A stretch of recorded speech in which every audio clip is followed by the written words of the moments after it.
Two highway patrol officers confront a well-dressed black man at a quiet rest stop. Their arrogance and prejudice are on full display, clashing against his calm dignity. A symbolic action escalates the tension, and the chapter closes with a cliffhanger. That hints at the man's hidden identity. "We don't like strangers hanging around here, especially people like you." The words cut through the stillness of the rest stop like a blade. It was early evening, the sun melting into streaks of orange and purple across the highway sky. A few cars hummed by in the distance, but here, beside the vending machines and restrooms, the only sound was the sneer in Officer Daniels's voice. Two state troopers stood with their arms crossed, blocking the path. Their cruiser idled behind. Them, lights off but presence undeniable. Daniels, tall and sharp-jawed, carried an air of entitlement, like the pavement itself belonged to him. His partner, Officer Mills, leaned against the car with casual arrogance, chewing gum as though this was all a routine performance. Raymond Carter stood opposite them. Black suit, crisp tie, polished shoes that reflected the fading sun. He was on his way to a dinner meeting about justice reform in the state capitol, but he'd pulled in for a moment's rest. He hadn't expected trouble. Yet trouble, in America, had a way of finding black men in places where peace should have lived. "Sir," Raymond replied calmly, voice steady but low, "I'm just stretching my legs. I'll be back on the road shortly." Daniels smirked. "Sir, don't play that game. Where's your ID? Men like you don't just stroll into places dressed like that. You're hiding something." The arrogance was thick. Mills chuckled behind him. "Yeah, maybe a stolen car, or worse." Raymond's jaw tightened, but he said nothing. He'd learned long ago the strength of silence, how dignity could burn hotter than rage. Still, their words struck him like blows. Daniels stepped closer. Eyes narrowing. "Don't ignore me. Show me some respect." Then came the symbolic action. Daniels snatched the wallet from Raymond's jacket pocket without permission. The leather slapped against his hand as he opened it and rifled through the contents. "Raymond Carter." Daniels read aloud, mocking. "What are you, some businessman? Some preacher?" He flicked the ID back at him carelessly, letting it fall to the concrete. Raymond bent slowly, deliberately, to pick it up. His fingers brushed the cool surface of the ground, but his eyes never left the officer. When he rose, his voice carried a quiet thunder. "You've made a mistake." The words landed heavy, weighted with a confidence that neither officer understood. For a brief moment, Mills shifted uncomfortably, but Daniels puffed his chest, masking his unease with louder arrogance. "A mistake?" Daniels scoffed. "The only mistake here is you thinking you don't answer to us. Hands on the car, now." The world seemed to pause, the cicadas buzzing in the trees, the hum of traffic in the distance, the soft whisper of wind. Raymond Carter exhaled, calm but unyielding. His tie swayed gently in the breeze as he raised his hands, not in surrender, but in a gesture that spoke of something else, something deeper. "Careful, officer," he said softly. "One day you may regret this moment." The line hung between them like prophecy. Daniels shoved him toward the cruiser, cuffing his wrists with unnecessary force. Mills snapped a photo on his phone, smirking. "Bet the boys at the station will love this." Suited up like a king, but still just another. He cut the word short, but the venom lingered in the air. Raymond didn't flinch. His silence was a storm contained. The humiliation, the sting of cold steel on his wrists, the dirt pressed into his shoes. All of it burned, but not in the way they imagined. It was fuel, waiting for the right spark. As they shoved him into the back seat of the patrol car, Daniels muttered, "You'll learn your place tonight." Raymond Carter sat straight, shoulders back, eyes fixed on the fading horizon. A sliver of the setting sun glinted across his glasses, hiding the quiet fire in his gaze. The cruiser pulled away from the rest stop, its tires crunching gravel, unaware that they were not escorting just another black man into custody. They were driving their future into a reckoning, and tomorrow the roles would be reversed. The metallic clang of the cell door echoed like a judge's gavel striking wood. "Welcome to your new home. Suit and tie," Officer Mills sneered, tossing the paperwork onto the desk. The fluorescent lights above flickered. casting harsh shadows across the cracked concrete floor. Raymond Carter sat on the narrow bench, wrists sore from the cuffs that had been removed minutes ago. The holding cell smelled of sweat, stale cigarettes, and hopelessness. Yet despite the stench, he sat upright, posture unbroken. Across from him, two men in worn hoodies eyed him curiously. One whispered to the other, "He don't belong here." Raymond caught the words but didn't respond. He closed his eyes, breathing evenly, centering himself. He was no stranger to injustice, but this was different. It wasn't just an insult. It was an indictment of an entire system he dedicated his life to reforming. Daniel swaggered past the bars, jangling his keys for effect. "Thought you were somebody important, huh? Fancy car, fancy clothes. Guess what? You're nobody here." Raymond opened his eyes, calm as still water. "Respect is not given by force, officer. It's earned."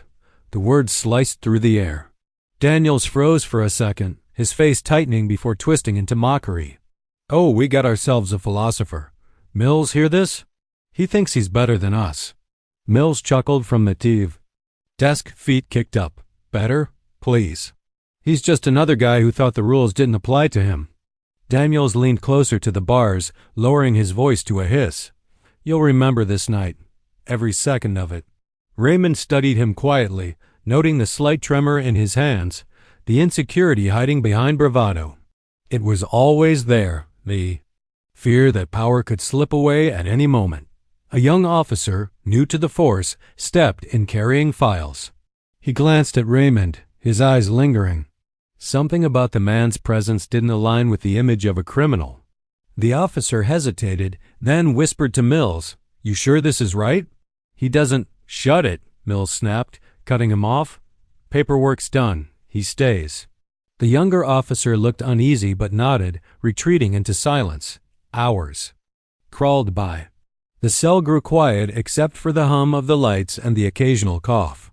Raymond's fellow detainees eventually lay down on the benches, but he remained upright, like a sentinel in the night. One of the men finally spoke. "You look like a lawyer." Raymond turned his head slowly. "Something like that." The man smirked, shaking his head. "Well, lawyer or not, they treat us all the same in here." Raymond's gaze softened. "No," he said firmly, "not the same. Some of us are here because we've been wronged, and some because they believe they can do no wrong." The detainee fell silent, pondering the words. Near midnight, Daniels returned, slamming his baton against the bars for no reason but to provoke. "Sleep well, Mr. Carter. Tomorrow maybe we'll find out what you're hiding. Bet you've got a record somewhere. They all do." Raymond met his gaze, steady as stone.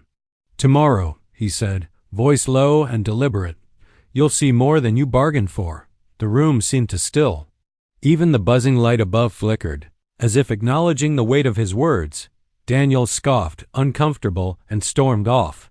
But the echo of Raymond's statement lingered like a prophecy whispered in a cathedral. In the silence that followed, one of the men in the cell whispered, "Who are you, really?" Raymond didn't answer. Instead, he leaned back against the cost. Cold wall, eyes closing again. In his mind, he pictured the courtroom, the polished wood, the seal of justice above the bench, the silence that always followed when he entered. Tomorrow he wouldn't just walk into a courtroom. He would walk into destiny, and the men who'd mocked him tonight would stand before him, stripped of the arrogance they wielded like weapons. The shadows of the cell pressed closer, but Raymond Carter's dignity burned brighter than the fluorescent light. By dawn, the system would begin to turn on itself. The metallic rattle of keys and the screech of hinges marked the start of morning in the county holding facility. The fluorescent lights buzzed louder, reflecting pale shadows across the steel bars. "Carter," a deputy called out flatly, flipping through paperwork, "you're free to go."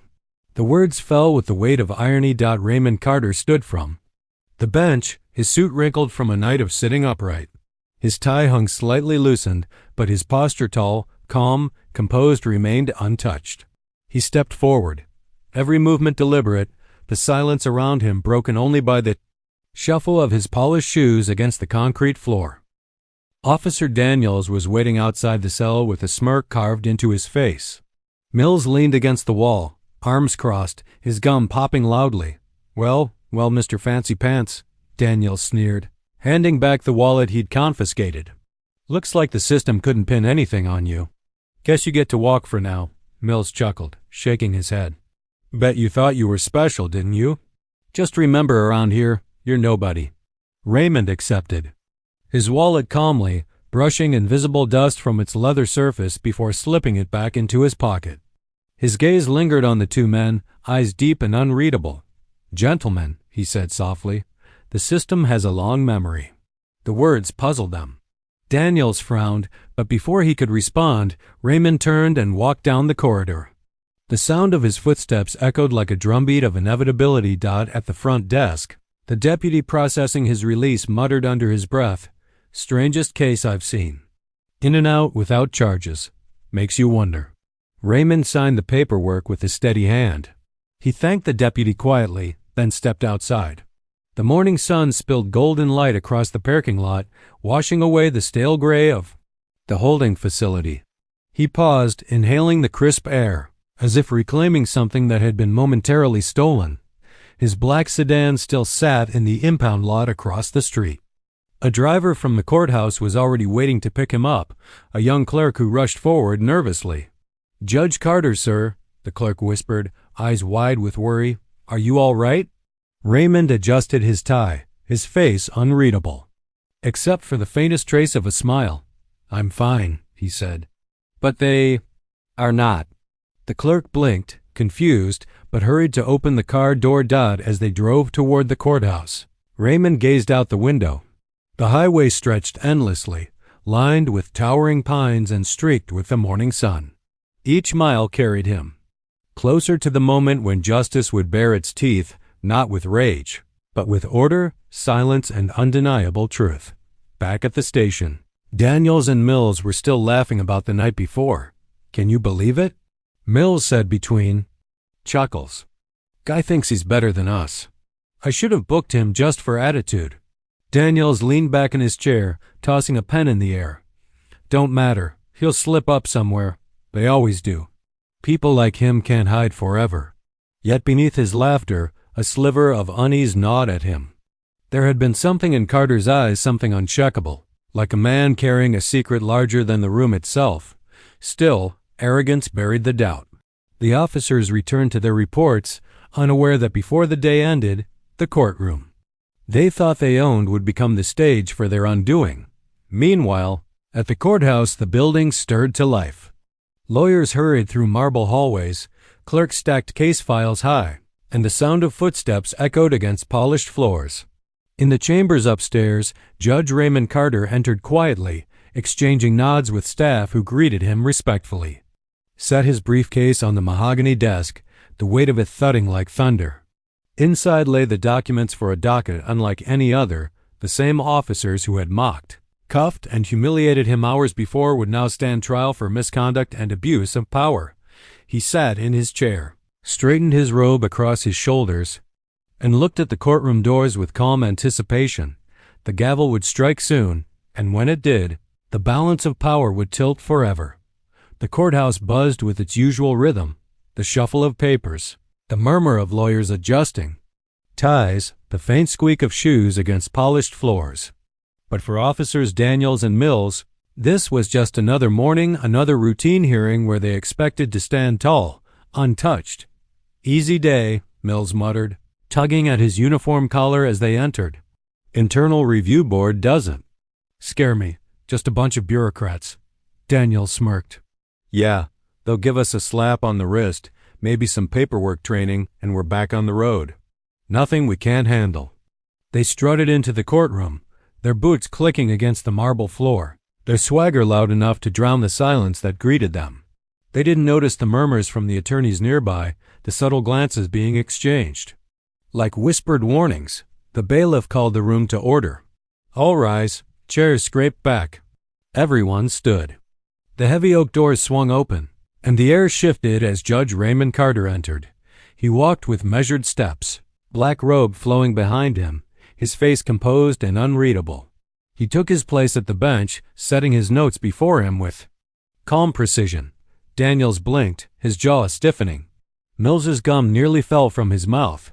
"That," Mills stammered under his breath. "No way. That's him." Daniels's throat tightened. The memory of the rest stopped the mocking words. The stolen wallet, the cuffs flashed like lightning across his mind. The man they had humiliated, the one they had treated as less than human, now sat elevated above them, gavel in hand, the seal of justice looming behind him. "Court is now in session," Judge Carter said, his voice steady, carrying across the room with undeniable authority. Daniels felt his chest constrict. He tried to shift his weight casually, but the sweat gathering beneath his collar betrayed him. Mills glanced around desperately, as if searching for an escape that didn't exist. Lawyers began their introductions. Files shuffled, statements were read. But for Daniels and Mills, the room blurred. Their focus was locked on the judge's face, the calm, dignified man whose silence last night had unsettled them, whose words had carried the weight of prophecy. Judge. Carter's gaze swept the room, deliberate and steady. When his eyes met theirs, he didn't flinch, didn't sneer, didn't break composure. He simply looked at them with the quiet authority of a man who had already won. Mills whispered, voice shaking, "He's the judge. We're done." "Shut up," Daniels hissed, though his own voice cracked. The prosecutor stood, reading out the charges: misconduct, unlawful detention, abuse of power. Each word landed like a hammer, chipping away at their arrogance. The gallery shifted uncomfortably. Whispers spread through the room.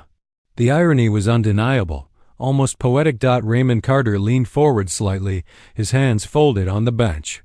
"Officers Daniels and Mills," he said, his tone calm yet resonant, "this court will determine whether your actions reflect the law you swore to uphold or your own prejudice." The words stung more than any insult could. They weren't shouted. They weren't laced with anger. They were spoken with the steady rhythm of truth. Daniels's pulse raced. He remembered his own taunts from the night before. "You'll learn. Your place tonight." Now those words boomeranged back at him with merciless precision. Mills shifted again, his bravado stripped. "Judge, we didn't know," he began to stutter, but his lawyer quickly tugged at his sleeve, silencing him. "Judge." Carter tapped the gavel once. "You will have your chance to speak. Until then, silence." The gavel's echo was sharp, final. The courtroom sat in stunned stillness, the power dynamics completely reversed. Daniels and Mills, once swollen with arrogance, now looked like cornered men, their uniforms heavy with shame. Judge Carter, unmoved, continued the proceedings, his expression one of calm dignity. He didn't need to remind them of what they had done.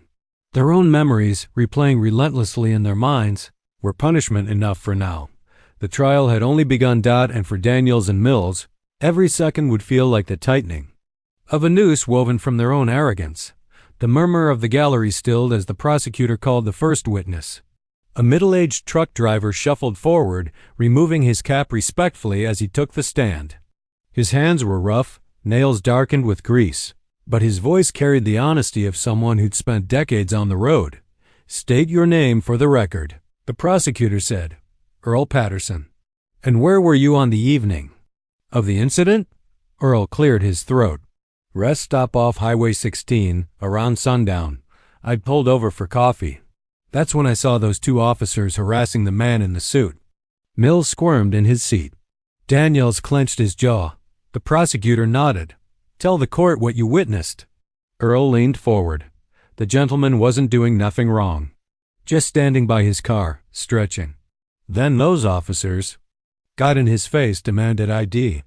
One of them snatched his wallet like he was a pickpocket. Treated him like trash.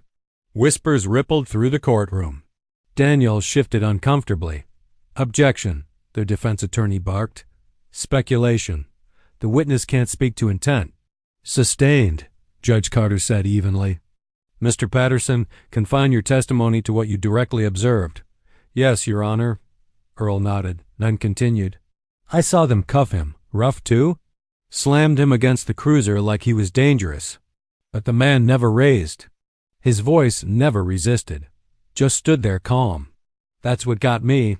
He had dignity even when they were humiliating him." His words hung in the air, heavy and undeniable. Daniels felt heat creep up his neck. He wanted to shout, to deny, but the gavel's presence silenced him. The prosecutor pressed on. "Thank you, Mr. Patterson. No further questions." The defense. Attorney rose, pacing before the jury. "Mr. Patterson, isn't it possible the officers were simply performing their duty? You couldn't have known what they suspected at the time." Earl shook his head firmly. "I've been on the road 30 years. Seen drunks, thieves, worse, but that man wasn't suspicious. He was just black. That's all they saw." Gasps stirred the gallery. The defense attorney bristled, but the words were already lodged in the jury's mind like a stone in a shoe.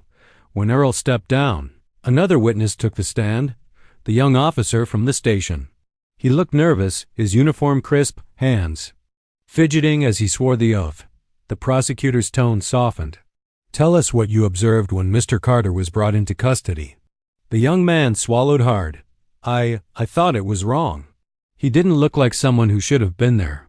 He carried himself different, calm, almost like he'd seen it all before. But when I raised a question, I was told to stay quiet." "Who told you that?" "Officer Mills," the young man said, voice barely above a whisper. Mills slammed his fist against the table. "Lies!" The gavel struck. Judge Carter's voice cut through the air. "Order. One more outburst, Officer Mills, and I'll hold you in contempt." The silence that followed was suffocating. Mills shrank back, sweat glistening at his temple. The prosecutor continued. "So you believe he was detained without cause?" "Yes, sir," the young officer said, trembling. "I believe it was personal, not professional." The jury leaned forward. The truth was unraveling, thread by thread. Daniels sat stiff, staring. At the table, his arrogance cracking into fragments. He replayed the night in his mind, the sneer in his voice, the force in his hands, the mocking laughter. Each memory now felt like a weapon turned against him. Finally, the prosecutor rested the case for the day. The witnesses had spoken. The air in the courtroom was thick with realization. Judge Carter leaned back in his chair, his face a mask of composure. Inside, he carried the weight of every black man wrongfully cuffed, every dignity stripped away under the false banner of authority. But he revealed none of it. His silence was deliberate, a mirror that forced Daniels and Mills to confront themselves. As the gavel struck to adjourn, Daniels felt the walls of his certainty closing in. Mills whispered, panicked, "They're turning everyone against us." Daniels didn't answer.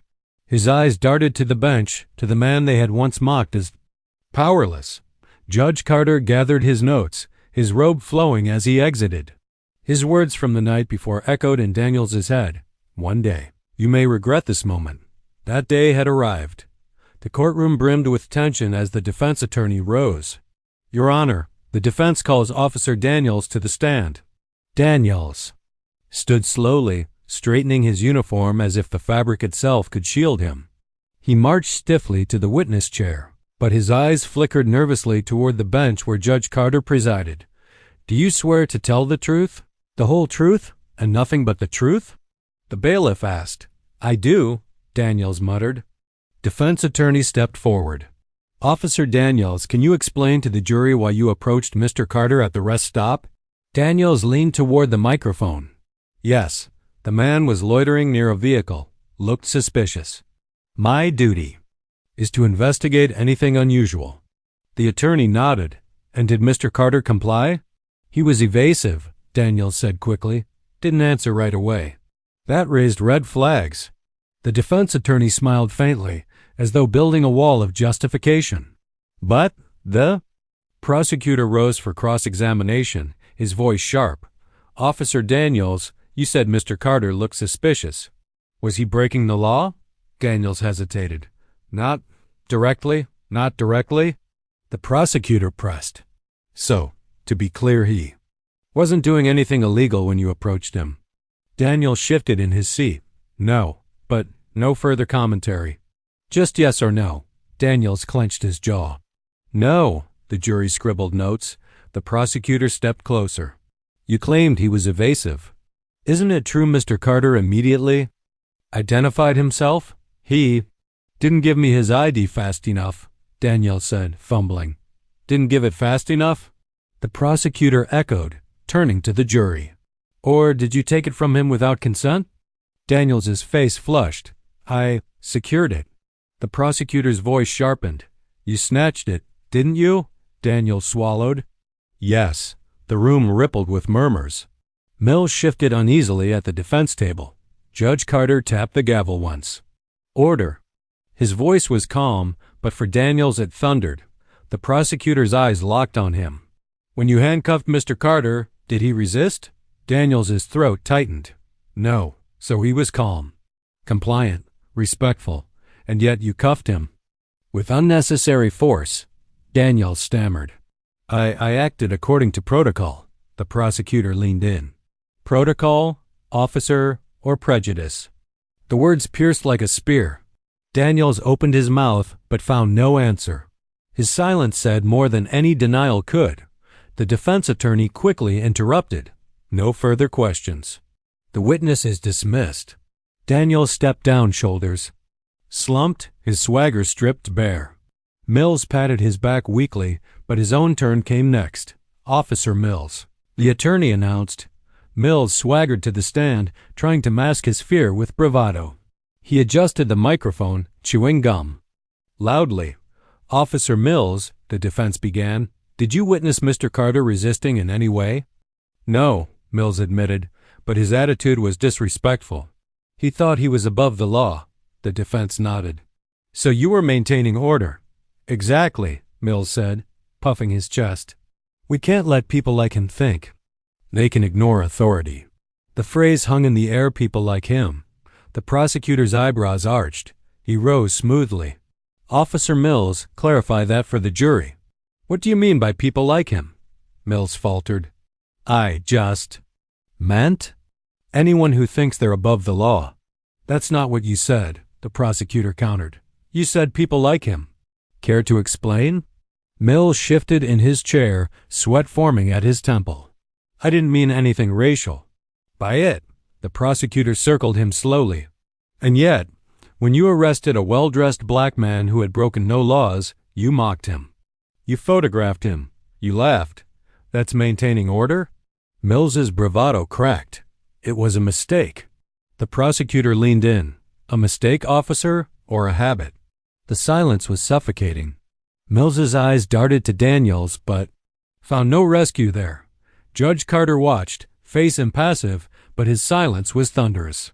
His very presence pressed on Mills's chest like a weight. The memory of last night's laughter replayed in his mind, twisted now into shame. The prosecutor stepped back. No further questions. Mills exhaled shakily. His gum had lost its flavor hours ago, but he kept chewing out of habit, the rhythm of a man unraveling. The jury's expressions were grim. The gallery whispered. The narrative was no longer theirs to control. As Mills stepped down, Daniels whispered through clenched teeth, "We're losing." Mills didn't respond. For the first time, the weight of their arrogance had become unbearable, and Judge Carter, still silent, knew the collapse had only just begun. The next morning, the courthouse steps were swarming with cameras. Reporters jostled for space, microphones angled toward anyone wearing a badge or suit. Satellite vans lined the street, their antennas reaching skyward like steel trees. The headline had spread like wildfire. Black judge presides. Over case against white officers who arrested him. It was the kind of story that didn't just draw attention. It ignited a national conversation. Daniels and Mills arrived through a side entrance, escorted by grim-faced union representatives. Gone was the swagger they'd carried the night of the arrest. Now they pulled their caps low, eyes fixed on the ground as reporters shouted questions. Officer Daniels, do you regret your actions? Officer Mills, are you a racist? Do you think you can get a fair trial under Judge Carter? Neither man answered. The only sound was the rapid-fire click of camera shutters inside the courtroom. Judge Carter sat calmly at the bench, but the weight of the world pressed against the glass windows. The gallery was packed with activists, veterans, students, and ordinary citizens who had seen themselves in Carter's humiliation. The prosecutor began with evidence. Dashcam footage. The screen flickered to life. The jury leaned forward. The video showed Daniels and Mills stepping out of their cruiser. Approaching Carter at the rest stop, the jury saw Daniels rip Carter's ID from his hand. They heard Mills chuckle as Carter was cuffed without cause. Then came the laughter, cruel, mocking, sharp. The sound filled the courtroom like poison. Even those who had only read about the case shifted uncomfortably. Seeing it, hearing it, it was different. It was undeniable. Daniels's jaw tightened. Mills looked away, unable to meet anyone's eyes. The prosecutor's voice cut through the silence. Ladies and gentlemen of the jury, this is not protocol. This is prejudice, plain and simple. Murmurs swept the gallery. Reporters scribbled furiously. Judge Carter lifted his gavel. Order. But outside, order was already gone. By lunchtime, the footage had gone viral. News stations replayed it on loop. Social media erupted. Hashtags trended. Hashtag justice for Carter and #end racist policing. At a diner miles away, a television blared the coverage. A woman whispered to her husband, "That could have been you. Any of us." At the police precinct, officers avoided eye contact with Daniels and Mills's lockers. The chief held a tense press conference, his voice measured. The department does not condone discriminatory behavior. We respect the judicial process and will abide by its outcome. It was a careful dance of words, but the message was clear. They were on their own. Daniels's wife, home with their children, watched the footage on her phone. Her face paled. She closed the screen, but the sound of her husband's laughter echoed in her mind. She knew their lives would never be the same. Mills's teenage son came home from school in tears. His classmates had replayed the video on their phones, chanting his father's name like a curse. "Dad, why'd you do it?" he demanded. Mills had no answer. Back in the courtroom, the defense scrambled. They tried to argue that Carter had been uncooperative, but the jury had eyes. They had ears. The footage painted a story, no spin. Could erase. Uncooperative? The prosecutor asked sharply. Because he asked why he was being arrested? Daniels stared at the table. Mills's knee bounced uncontrollably. The jury glanced at Judge Carter. His face was calm, unreadable, but his presence filled the room. Not just as a judge, but as a man who had lived through what millions silently endured. Every slam of his gavel was a reminder. Dignity can be stolen in a second, but reclaimed forever in truth. That night, the courthouse steps turned into a stage. Protesters held candles and signs. Justice for all. No more silence. Their voices carried into the night, echoing against the walls of the city. News anchors framed the story not as a trial, but as a symbol. In a nation grappling with systemic inequality, this case represents more than two officers on trial. It represents a reckoning. Daniel sat alone in his living room, watching the coverage. His children had gone upstairs. His wife had shut the bedroom door. He stared at the flickering screen, the chants outside the courthouse replaying in his mind. Mills drank from a half-empty bottle, scrolling through his phone. Death threats, hate mail, strangers calling him a disgrace. His hands shook as he set the phone down. For the first time, both men realized the trial wasn't just about whether they would lose their jobs. It was about how history would remember them. In chambers, Judge Carter removed his robe, folding it carefully. Alone, he sat for a moment, exhaling slowly. The trial was exhausting, not because of the law, but because of what it meant.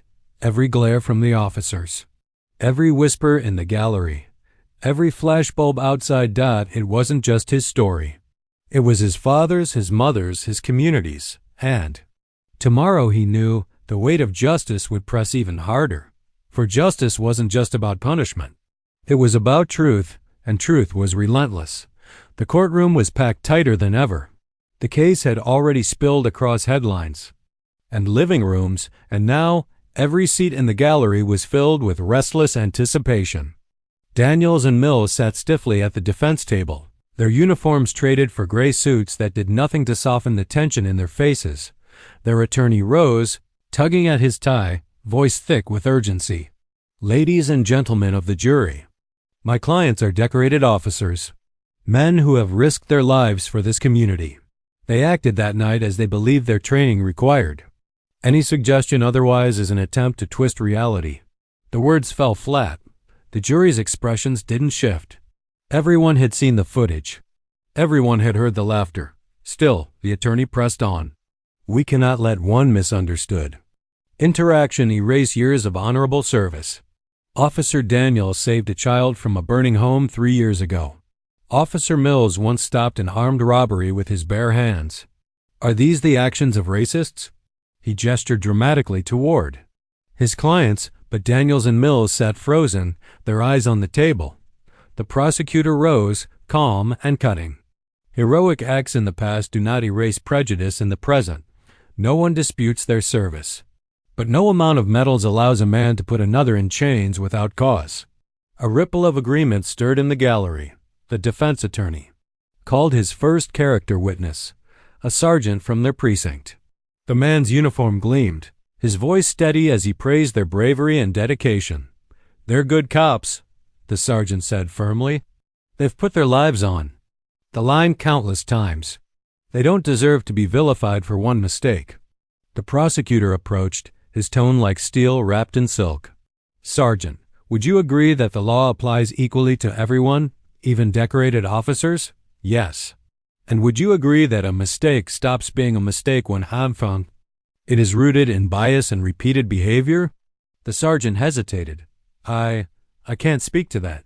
Of course you can't, the prosecutor said. Because the truth is, service does not erase misconduct. And misconduct rooted in prejudice is not a mistake, it is a violation. The sergeant shifted uncomfortably before stepping down. Next, the defense tried a different angle. Blame, Mr. Carter was confrontational, the attorney declared. He challenged authority, refused to comply. Judge Carter's eyes flickered briefly, but he remained silent, gavel resting lightly in his hand. The prosecutor moved swiftly. Play the footage again. The screen lit up once more. The jury watched as Carter stood calmly, asking, "Why am I being detained?"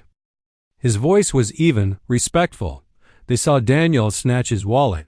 They heard Mills's mocking laugh. Confrontational? The prosecutor echoed. This is the face of calm. This is dignity under assault. If this is what you call confrontation, then perhaps the badge has blinded you to what justice really looks like. The courtroom hummed with murmurs of agreement. Mills whispered harshly to Daniels, "This isn't working. They're tearing us apart." Daniels's jaw tightened. His face was pale, sweat dampening his collar. For the first time in years, he looked less like an officer of the law and more like a man cornered by it. The defense attorney's voice rose, desperate. You've all heard of false accusations. In this era, police officers are constantly under attack. Is it so hard to believe my clients are victims of a narrative rather than villains in a crime? The prosecutor snapped back instantly. Victims? These officers weren't dragged from their cars. They weren't slammed against steel. They weren't handcuffed for existing. The only victim here is the man they mocked, the man who now sits as their judge. All eyes turned to the bench. Judge Carter's expression was steady, almost serene. But his silence weighed more than any speech. The defense's final attempt came with testimony from Daniels himself. He stood, smoothing his suit nervously, and walked to the stand. I didn't mean for things to go that far, he said, his voice low. We were tired. It had been a long shift. I thought he was being difficult. The prosecutor stepped forward. Difficult? By asking a simple question, why am I being detained? Tell me, Officer Daniels, did you ask yourself why you felt threatened by a man in a suit standing beside his car? Daniels swallowed hard. I don't know. No, the prosecutor said softly. But we all do. The silence that followed was suffocating. When Mills took the stand, his anger returned. We were doing our jobs. People don't understand how dangerous it is out there. You have seconds to make decisions. Seconds. Seconds to do what? The prosecutor asked, eyes locked on him. To judge a man by his skin? To decide his dignity was yours to tear apart? Mills's face flushed red. His voice cracked. That's not what I meant. But the damage was done. His words echoed in the chamber, heavy and irreversible. By the end of the day, the defense had exhausted every angle: service, misunderstanding, victimhood, blame. None of it stuck. The jury had seen too much. As court adjourned, reporters swarmed the hallways. Their headlines practically wrote themselves. Officers' testimonies collapse under cross-examination. Desperate defense fails to convince jury. Outside, chants grew louder. The crowd wasn't just demanding accountability for Carter. They were demanding it for everyone who had ever been silenced. Inside chambers, Judge Carter sat alone. He closed his eyes, remembering the steel of the handcuffs, the sound of Daniels's laughter, the weight of his own silence that night. Justice was close now. He could feel it, not as revenge, but as restoration. The officers had used their voices to humiliate him. Now, the truth itself was speaking louder than they ever could. And tomorrow, the world would hear the verdict. The morning of the verdict dawned gray. The courthouse standing like a fortress against the storm of voices outside. Protesters and supporters crowded the steps, their chants blending into a steady rhythm. Justice now! Justice now! Inside, the air was suffocating with anticipation. Reporters lined the back rows, pens poised, cameras humming. Families clutched hands, lawyers whispered last-minute reassurances. Every eye darted toward the doors where the jury would re-enter. Daniel sat at the defense table, pale and hollow-eyed. His tie was crooked, his hands trembling as he clenched and unclenched them beneath the table. Mills leaned back stiffly, jaw set, his bravado gone, replaced by a fear he couldn't hide. Across the room, the prosecutor stacked his notes neatly, though he barely looked at them. The truth, he knew, was already written in the evidence, in the faces of the witnesses, in the voices that had risen beyond these walls. Judge Carter entered, robe flowing, gavel in hand. The room rose. For a moment, he scanned the crowd, his gaze steady, his expression unreadable. Then he sat, the weight of the moment settling like a cloak around him. Bring in the jury. The doors opened. 12 men and women filed in, their faces solemn, carrying the silence of their deliberations. No one could read them. That was the power of the jury, an unreadable mirror holding the fate of 2 men in their hands. The clerk cleared his throat. As the jury reached a verdict, the foreperson, a woman in her 40s with steel gray hair and steady eyes, rose. We have, Your Honor. Daniels's chest tightened. Mills gripped the edge of the table so hard his knuckles turned. White, please read it, Judge Carter said, his voice firm but calm. The foreperson unfolded the paper. Her voice rang out, sharp and unflinching. In the matter of State versus Officer Michael Daniels and Officer Richard Mills, on the charge of unlawful arrest, we find the defendants guilty. The gallery erupted in gasps and muffled cries. Daniels closed his eyes, his breath leaving him in a shudder. Mills muttered, No, no, no, shaking his head like a child refusing to believe. The foreperson continued. On the charge of misconduct in office, we find the defendants guilty. The room swelled with energy. The words landed like stones, breaking the surface of still water, rippling outward. Unstoppable. Daniels's wife sobbed quietly in the back row, covering her face with her hands. Mills's son buried his face in his mother's shoulder, unable to watch. The final charge came. On the charge of violating civil rights under color of law, we find the defendants guilty.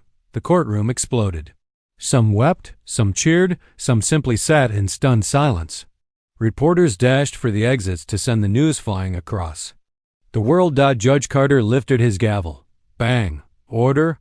BANG. Order in the court. Slowly, the noise settled into a heavy silence again. Daniels stared at the table, his entire body sagging as though the weight of his guilt had finally found him. Mills slammed his fist once, then let it fall limp, his defiance crumbling into despair. The prosecutor nodded, his face solemn.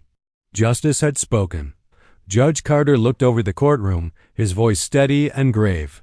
This verdict is not just about 2 men. It is about the law itself. It is about accountability for those who are given power and the duty to use it with integrity. When that power is abused, it is not only the victim who suffers, but the trust of the entire community. The gallery listened, rapt. No one, Carter continued, stands above the law. Not even those sworn to uphold it, especially not them. He. Let the words hang, heavy and final. Daniels lifted his head, eyes bloodshot. For the first time, he spoke, not to his lawyer, not to the judge, but to the silence around him. "I didn't think it would matter. I thought I could get away with it." His voice cracked.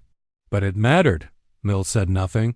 He simply stared forward, hollow, broken. The gavel struck once more. "This court is adjourned," the jury filed out. The gallery began to stir again, reporters whispering, pens scratching furiously. The verdict would dominate every headline, every broadcast, every conversation in the country by nightfall. Outside, the chants grew louder, swelling like a wave. "Justice now! Justice now!" Daniels and Mills were led away in handcuffs, the same steel they had once so casually slapped onto others. Cameras flashed, recording every step of their downfall. Judge Carter remained on the bench, his face calm, but inside, a storm of emotions churned. Relief, sorrow, vindication. He hadn't wanted vengeance, he had wanted truth.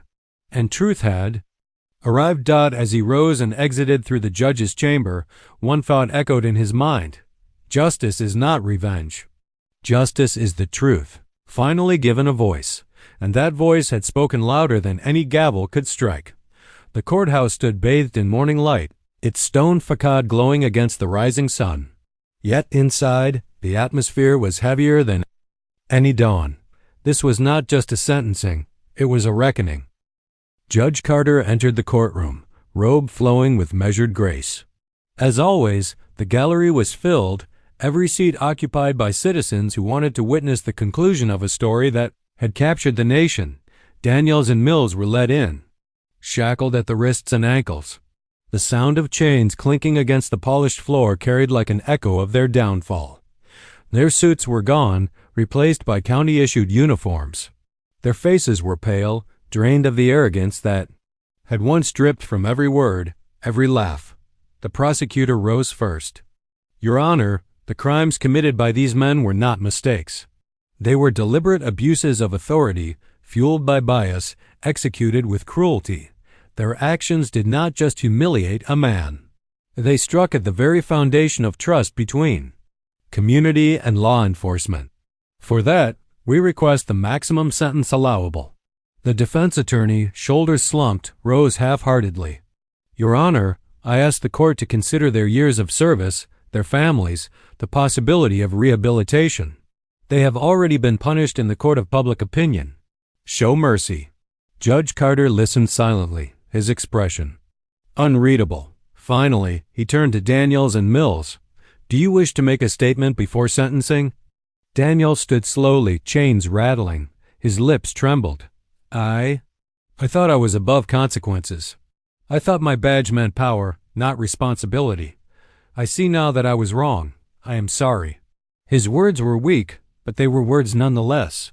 Mills rose next, defiant even in defeat. "I don't think I deserve this. We were doing our jobs. Maybe we went too far, but this circus, it's not justice, it's politics." The gallery hissed with disapproval. Judge Carter raised his gavel, silencing them. "Enough." He paused, his gaze sweeping the room. His voice, when it came, was steady and deep, carrying the weight of both his office and his lived experience. Justice is not vengeance. Justice is accountability. These men chose to humiliate another human being because of the color of his skin. They believed their authority shielded them from consequence.